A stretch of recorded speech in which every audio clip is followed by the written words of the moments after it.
오늘부터 금요일까지 저희들이 함께 고난주간 특별 새벽기도회를 함께 올려드렸으면 좋겠습니다. 기도하겠습니다.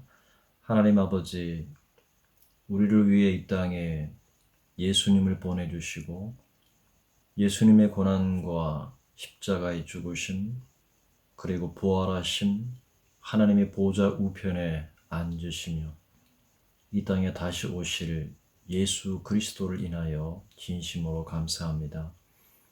하나님께서 고난주간 특별 저희들 새벽기도를 통해서 예수님의 고난을 깊이 묵상하고 주님 앞에 깊이 감사하는 한 주가 되도록 은혜 더하여 주옵소서. 각자의 처소에서 예배하는 예배를 기쁘게 받아주시고 우리의 기도에 응답하옵소서. 예수님의 이름으로 기도드립니다. 아멘. 찬송가 322장 세상의 헛된 신을 버리고, 찬송가 322장을 함께 찬양하겠습니다. 세상의 헛된 신을 버리고 하나님 이름 높여 기리세.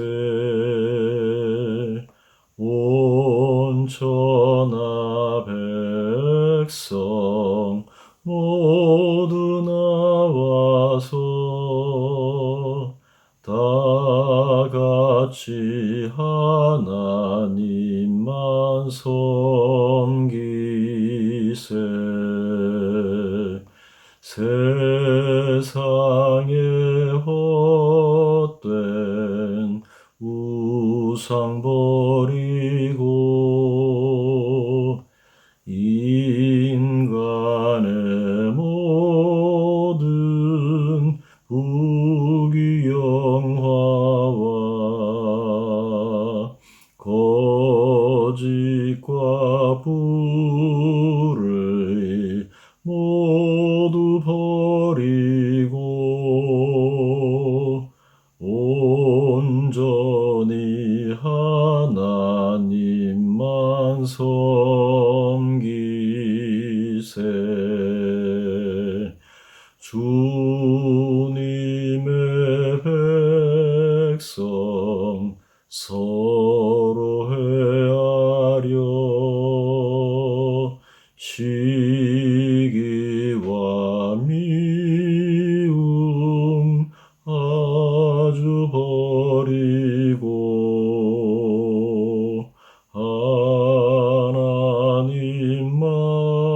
하나님만을 홀로 섬기는 천국으로서 이뤄 주소서.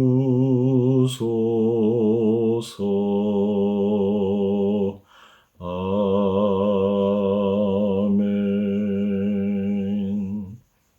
오늘 새벽에 주시는 말씀은 마가복음 11장입니다. 신약성경 마가복음 11장 15절에서 19절 말씀입니다. 마가복음 11장 15절에서 19절 말씀. 제가 가진 성경은 74쪽에 있습니다.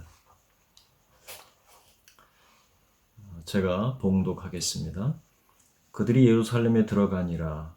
예수께서 성전에 들어가사 성전 안에서 매매하는 자들을 내쫓으시며 돈 바꾸는 자들의 상과 비둘기 파는 자들의 의자를 둘러엎으시며 아무나 물건을 가지고 성전 안으로 지나다님을 허락하지 아니하시고 이에 가르쳐 이르시기를 기록된 바 내 집은 만민이 기도하는 집이라 칭함을 받으리라 하지 아니하였느냐. 너희는 강도의 소굴을 만들었도다 하시매 대지상들과 서기관들이 듣고 예수를 어떻게 죽일까 하고 꾀하니 이는 무리가 다 그의 교훈을 놀랍게 여김으로 그를 두려워함일러라. 아멘. 18절 19절. 그리고 날이 저물매 그들이 성 밖으로 나가더라. 아멘. 예수님께서 나귀 새끼를 타시고 예루살렘으로 들어가셨습니다. 우리가 어떤 도시를 방문할 때 보통은 자신이 가장 관심 있는 장소를 먼저 방문하게 되죠. 그런 예수님께서 들어가신 그 예루살렘, 그곳에서 예수님이 가장 관심이 있는 장소는 어디였을까요? 그것은 바로 예루살렘 성전이었습니다. 만민이 기도하는 집이고 또 하나님이 거하시는 곳, 말 그대로 거룩한 성전입니다. 그렇다면 예수님은 가장 먼저 왜 성전을 방문하셨을까요? 예수님께서 당시 살아계실 때의 성전은 헤롯이 지은 성전입니다. 그곳에는 아직 율법의 규례를 따라서 짐승을 잡아들이는 제사가 이루어지고 있었습니다. 하지만 안타깝게도 그곳에는 더 이상 하나님이 살아계시지 않았고 옛날 구약의 형식적인 제사만 남아서 그 제사의 명분이 세워지고 있었을 뿐입니다. 만약 그곳이 하나님께서 거하시는 거룩한 성전이었다면 굳이 예수님께서 사마리아에 가셔서 그 만난 여인에게 예루살렘에서도 말고 이 산에서도 말고 예배할 때가 올 것이라 그렇게 말씀하지 않으셨을 겁니다. 예배할 때가 온다. 예배할 때가 오나니 곧 이때라. 아버지께 예배하는 자는 반드시 영과 진리로 예배할지니라 라고 이렇게 말씀하시면서 예수님께서 여인에게 예배를 가르치셨습니다.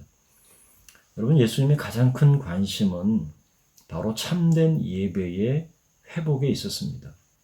형식만 남아있던 곳, 예배의 본질이 상실되어진 채 짐승을 잡아들이는 그 단순한 피 제사를 여러분 한번 상상해 보시기를 바랍니다. 왜 예수님께서 성전을 방문하셨을까요? 그것은 바로 자신이 세우실 새로운 예배, 새로운 예배를 가르치기 위해서 예수님께서 성전을 방문하셨던 것입니다. 상한 마음의 예배, 형식이 아닌 마음을 드리는 예배, 영혼을 들어 올려서 하나님 앞에 드리는 그 진리의 예배였습니다. 우리는 예수님께서 성전에서 어떤 일을 행하셨는지 잘 알고 있습니다. 성전에서 돈 바꾸는 자들의 상을 둘러엎으셨죠. 그러시면서 너희는 강도의 구려를 굴혈로 만들었다라고 아주 강하게 책망하셨습니다.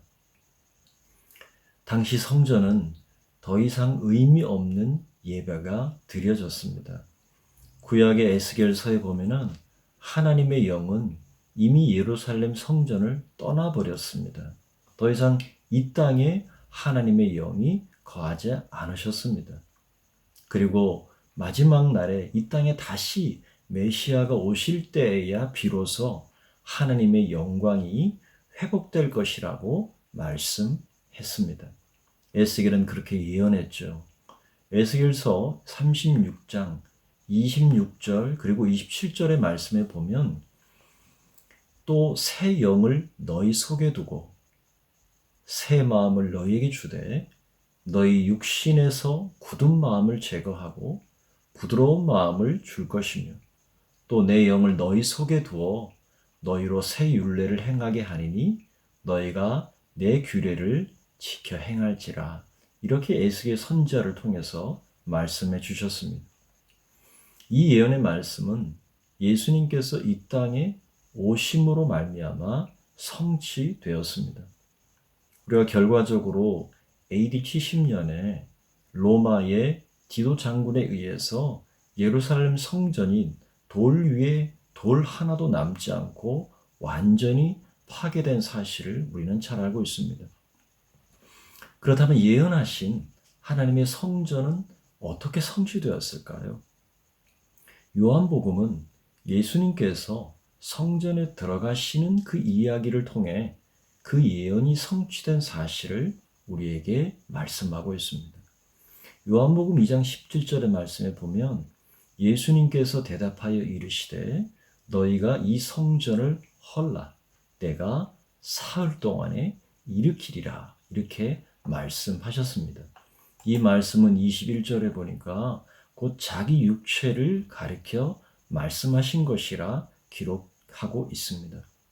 예수님께서 성전에 들어가신 이유는 더 이상 인간의 손으로 만들어진 성전이 아닌 바로 예수님 자신의 피로 세워지는 자신의 육체를 찢으심으로 말미암아 피 흘리시는 그것으로 세워질 새로운 성전이 세워질 것이다 라고 예수님께서 선포하시는 것이죠. 바로 예수님은 그 성전에 들어가셔서 자신을 통해 새롭게 세워질 성전을 선포하셨던 것입니다. 여러분, 그렇다면 그 하나님의 성전은 지금 어디에 있을까요? 눈에 보이는 성전이 아니죠. 그렇습니다. 바로 우리 안에 있습니다. 예수님께서 나를 위해 십자가에 죽으심으로 내 모든 죄를 사하시고 구속하셨음을 믿는 우리 안에 그 성전이 있다는 것입니다. 바로 우리가 곧 하나님이 거하시는 성전입니다. 고린도전서 3장 16절에 너희가 하나님의 성전인 것을 알지 못하느냐라고 말씀하고 계시죠. 여러분, 하나님의 성전이라면 하나님이 거하시는 곳입니다. 믿는 우리 안에 성령이 함께 계시기 때문에 결국 우리가 곧 하나님의 성전인 것입니다. 예수님은 이 성전을 세우기 위해서 오늘 예루살렘 성전을 방문하셨던 것입니다. 이것이 신비입니다. 이 신비 때문에 사마리아 여인에게 말씀하셨던 지금도 예배하는 자를 찾으시는 그 하늘의 하나님께 우리가 오늘날 영과 진리로 예배할 수 있게 된 것입니다. 우리 안에 사람의 손으로 짓지 않은 피 흘려 주심으로 참내 성전을 지어주신 예수님을 찬송합시다. 우리가 있는 그 어느 곳에든지 우리는 예배할 수 있습니다. 우리 삶의 자리에서 그리고 우리 함께 서는 공적인 예배 현장에서 영과 진리로 예배 드립시다. 지금도 예배하는 자들을 찾으시는 하나님 앞에 주의 은혜를 힘입고 감사함으로 나아가는 저와 여러분 되시기를 주님의 이름으로 축원합니다. 아멘. 같이 기도하겠습니다. 우리를 성전 삼으신 주님, 내 안에 성령이 거하심을 믿고 찬송합니다. 정결한 마음을 주시고 우리 안에 정직한 영을 새롭게 하옵소서. 세상의 욕망과 헛된 꿈이 내 마음을 주장하지 못하게 하시고 언제나 정결하고 깨끗한 마음으로 준비해서 하나님께 예배 드리기 원하오니 내 모습 이대로 우리 모습 이대로 받으시고 주의 긍휼과 사랑으로 채워 주옵소서. 예배하는 자를 찾으시는 하나님께 형식적인 예배가 아닌 마음과 영혼으로 또 진리로 예배하는 저와 우리 모든 교회 공동체 되게 하여 주옵소서. 이 새벽에 우리 주님께서 성전에 들어가셔서 새롭게 자신을 통해 세워주실 그 성전을 가르치신 것을 인하여 감사드리고 이번 한 주도 저희가 주님의 그 깊은 뜻과 주의 고난에 동참하는 한 주 되게 하여 주옵소서. 계속하여 드리는 저희 기도에 응답하여 주옵소서. 예수님의 이름으로 기도드립니다. 아멘. 계속해서 여러분 자유롭게 기도하시면 좋겠습니다.